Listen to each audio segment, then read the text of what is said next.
Shantinagar, Shantala ward, Neelasandra, ಬನಾರ್ಪೇಟೆ, ತುಮೂರು ಎಲ್ಲ ವಾರ್ಡ್ಗಳನ್ನ ನಾವು ಈಗಾಗಲೇ ಆಗಿರೋ ಕೆಲಸಗಳನ್ನ ಇನ್ಸ್ಪೆಕ್ಷನ್ ಮಾಡಿದ್ದೀವಿ. ಈ ಕೊನೆಗೆ ನಮ್ಮ ಸ್ನೇಹಿತರು ಮಂಜುನಾಥ್ ರೆಡ್ಡಿ ಅವರಿಗೆ ಬರ್ತ್ಡೇ ವಿಶ್ ಮಾಡಕ್ ಬಂದಿದ್ದೀವಿ. ಹ್ಯಾಪಿ ಬರ್ತ್ಡೇ ಮಂಜುನಾಥ್ ರೆಡ್ಡಿ ಅವರೇ. ಸೊ ಇದು ಪಟೇಲ್ ರಾಮಾರೆಡ್ಡಿ ರೋಡ್. ಇದನ್ನ ಆಕ್ಚುಲಿ ನಾವು AC ಸೆಂಟರ್ ಅವ್ರಿಗೂ ಒಂದು ಥ್ಯಾಂಕ್ಸ್ ಹೇಳ್ಬೇಕು. ಯಾಕೆಂದ್ರೆ they also cooperated with us.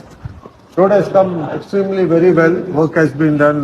ಒಳ್ಳೆ ಕೆಲಸ ಆಗಿದೆ, ರೋಡ್ ಚೆನ್ನಾಗಿದೆ. ಮತ್ತೆ AC ಸೆಂಟರ್ ಅವರು ಇನ್ನೊಂದ್ ಸ್ವಲ್ಪ ಕೋಆಪರೇಟ್ ಮಾಡ್ಬಿಟ್ಟು ನಮ್ಗೆ double road Indiranagar. Anyway, may be that also will be rectified. I am not very satisfied with that work, but it will be done. I think the contractor has said, and tomorrow, ನಾಳೆ ಮತ್ತೆ ನಾನು meeting conduct ಮಾಡ್ತಾ ಇದ್ದೀನಿ. Major roads, projects, PWSSB, storm water drain ಎಲ್ಲರನ್ನ ಬೆಳಿಗ್ಗೆ